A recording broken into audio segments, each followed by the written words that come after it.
Sabi ni Ping, alam mo kaya napalitan si Senate President Soto. ano bang relasyon ng Blue Ribbon Committee? Bakit nakikipag ka sa executive? Ito ang balita ngayon trending at pinag-uusapan ngayon sa mundo ng social media ang di umano'y balitang dapat malaman ng taong bayan na pilit itinatago o ayaw umanong ipalabas ng bayarang media sa Palasyo, Kamara at Senado sa publiko. Pero bago ang lahat, kung bago ka pa lamang sa channel na ito at kung gusto mo ang balitang politika, please huwag kalimutan mag-like, subscribe at i-click ang notification bell para mas maging updated ka palagi sa lahat ng mga video na ina-upload namin. At ito na nga mga kababayan. Ito. Pwede ko ba akong sagutin ngayon kung bakit nagkaganito tayo? Yan, opo. Ho. Bakit ba ganyan na nangyari ngayon sa Senado? Inisa-isa ko, sabi ko, Kuya Benny, sabi ko, unang-una, kaya nagkaganito ang Senado, kauna-unahan na, nilustay natin ang halos 9 na buwan. Ang mga tao naghihintay ng kasagutan kung anong nangyari sa pera nila na ninakaw sa tanghaling tapat. Opo. The 1 trillion scandal in flood control projects.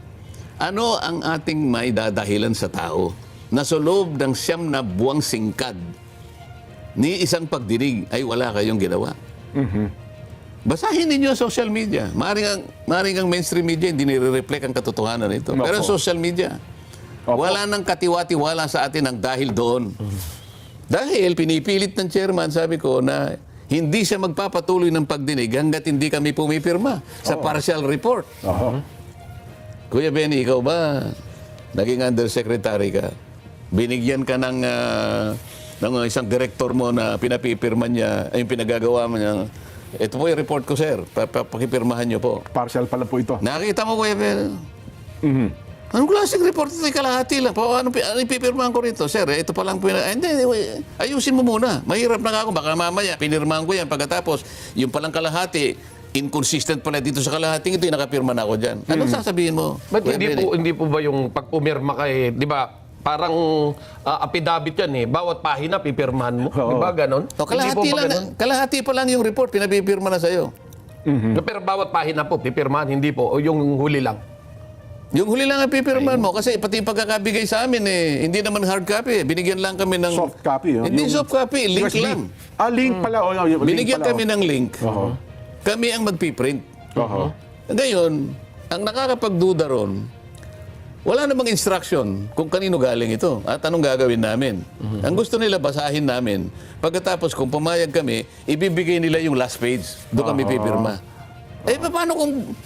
Paano kung pinalitan yung mga ilang pahina doon na nakapirma lang ako doon sa ano? Hindi naman binigay sa iyo yung... At saka, Kuya Benny, partial pa nga lang eh. Hindi pa yung buong report. O, pag gagawin ng bang kondisyon, ano sinabi ng tao ngayon? Nagalit ang tao. So, doon nagsimula ang kawalan ng pagtitiwala. Pagkatapos, ano pa? Ngayon lang nangyari. Isip-isipin mo, senador ng ating bansa, hinabol ng NBI. Hinabol ng NBI, lawit ang dila ni Senator Bato nung makarating sa session hall. Ganun, nangyari na ba sa kasaysayan ng Senado na hinabol mo yung Senador? Huhulihin, dadakpin. Talagang lawit ang dila ng tao. First time in the history ng Senado po yun. Pangalawa yun.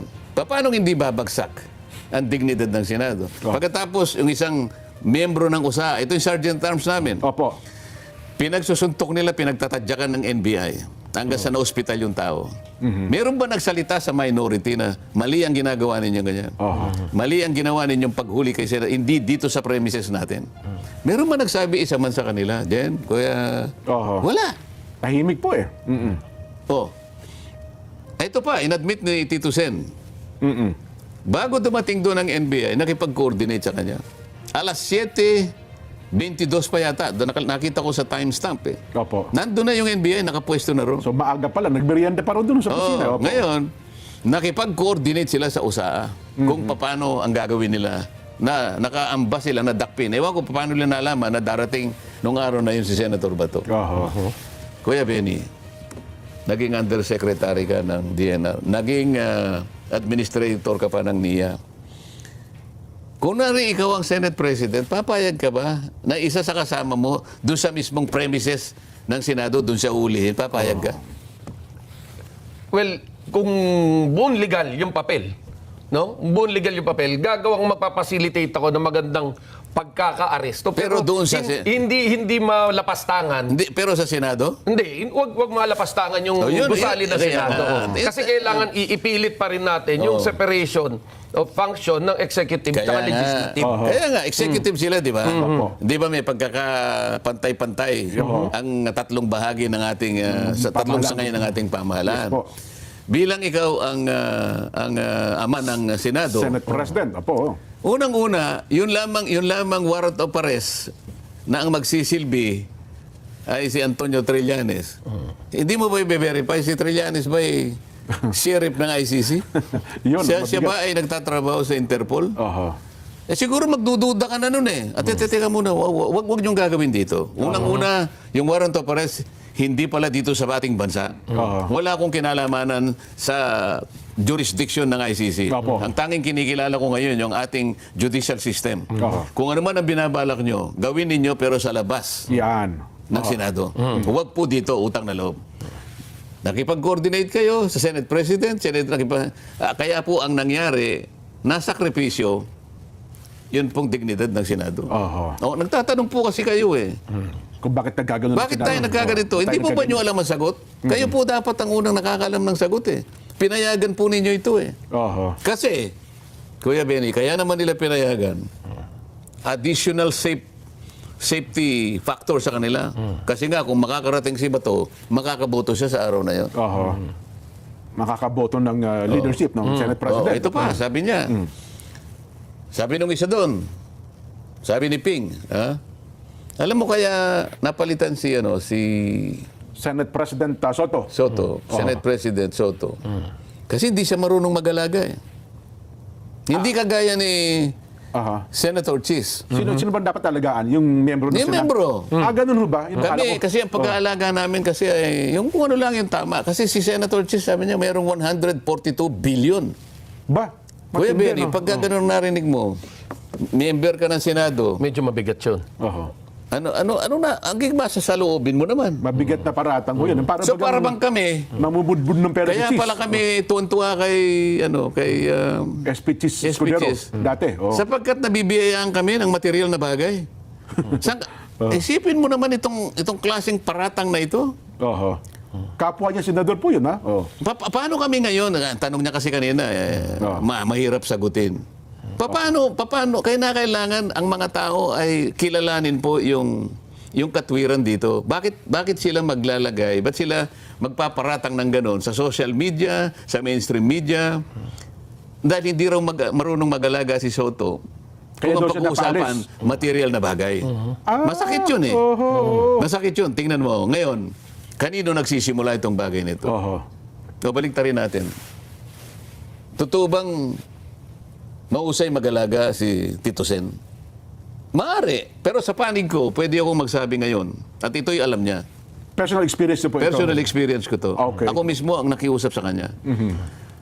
Dalawang pagkakataon na kinausap ko siya bilang Senate President. Kasi ako naman, pag lumapit ako sa tao, ang alam ko ito'y makakabuti sa atin. Tama po Ang yun. pagpunta Opo. ko sa kanya, dahil yung unang pagdinig ni ni Ping sa Blue Ribbon, nagkaroon na kami kaagad ng hindi pagkakaunawaan sa ilang bagay. Tatlong bagay ang binanggit ko sa kanya. Una, sana Mr. Chairman, huwag ka nagpapa-interview na kung saan ay may pinapanigan ka sa mga respondents natin. Oho. Dapat maging objective ka para sa ganon, yung impartiality ng ginagawa natin ay hindi nila questionin. Opo. Tama naman po yun. Oho.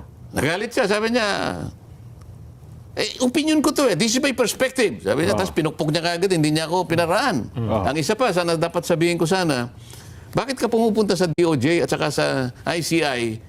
No. Ano bang relasyon ng Blue Ribbon Committee? Bakit nakikipag ka sa executive? Oho. So lahat ng gagawin mo, hindi namin alam, hindi ka ako maganda 'yon. Yun naman, oho. Pagkatapos, meron ako sinasabing prejudicial question. Aba, inano niya ako.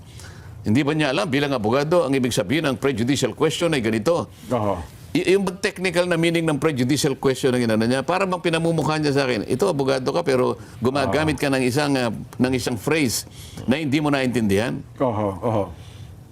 Alam mo, ginamit ko lang yun sa ordinary meaning. Ibig ko sabihin, itong mga ito, nape-prejudice yung ating yung ating ginagawa. Yung Nagiging pagdinig. bias ka rito eh. Oho. Ngayon, yun ang unang pagkakataon na pinuntahan ko si SP Soto that SP time. Soto. Sabi Oo. ko, Mr. President, sana kung ma-advisean mo si... Yun na, alam mo na, yung bata mo. Sige, sabi niya, huwag kang magalala. Akong bahala.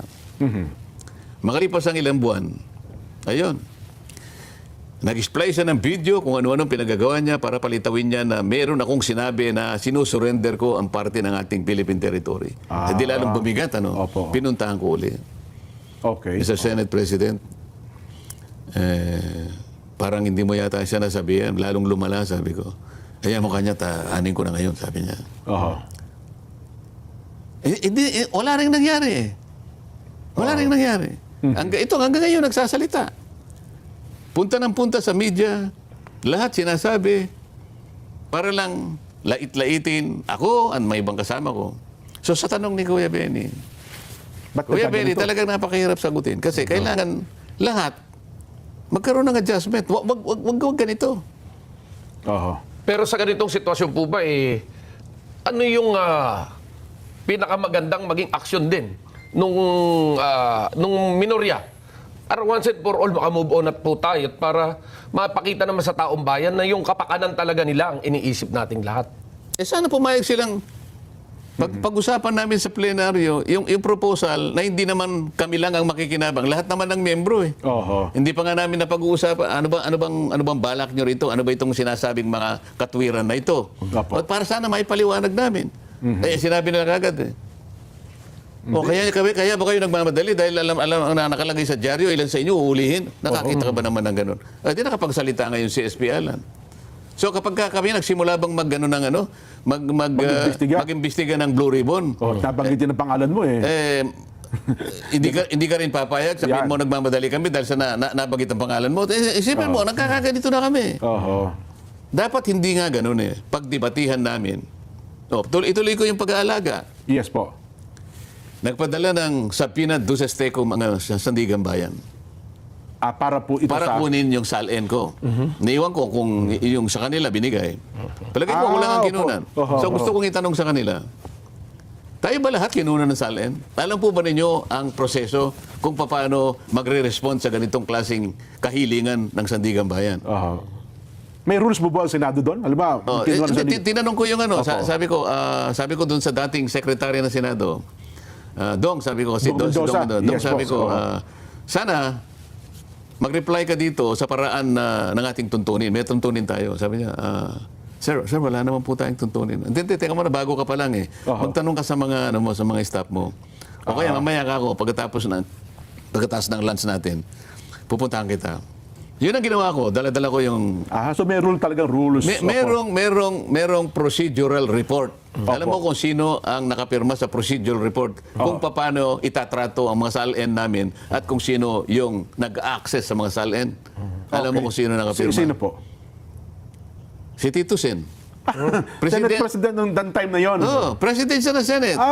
Okay. Opo. Procedural report 2019. Oho. Ang nakalagay doon, lahat ng nagre-request ng SALN, magbibigay ka lang summary. Ayun, oho. Binigyan ko silang pareho ng sulat Opo. para ipakita ko sa kanila, ito po yung tuntunin natin. Ayun. Hindi ko naman sinabing baka hindi po nyo. Basta sinabi ko lang para magkaintindihan, ito po yung tuntunin. So alam ko po, dapat isinalig nila sa tuntunin ang lahat ng kanilang gagawin. Tama, opo. Bakit na ako yung SALN ko ng ganun-ganun? Oho. Ngayon, ang ikalawang tanong, lahat po ba kami kinuna ng SALN? O ako lang? Ito ba pag-aalaga, Kuya Benny? Ikaw, may anak ka rin. Aba, dapat Hindi naman pwedeng hindi ka parehas tumrato sa... Oho. Kaya ko lang nasasabi. Sa makatid, pag-aalaga daw. Oho. Pero sa panig ko, inalagaan ba ako? Hindi man ako nagpapaalaga na parang special child naman ako, Kuya Benny. Hindi. Parehas lang.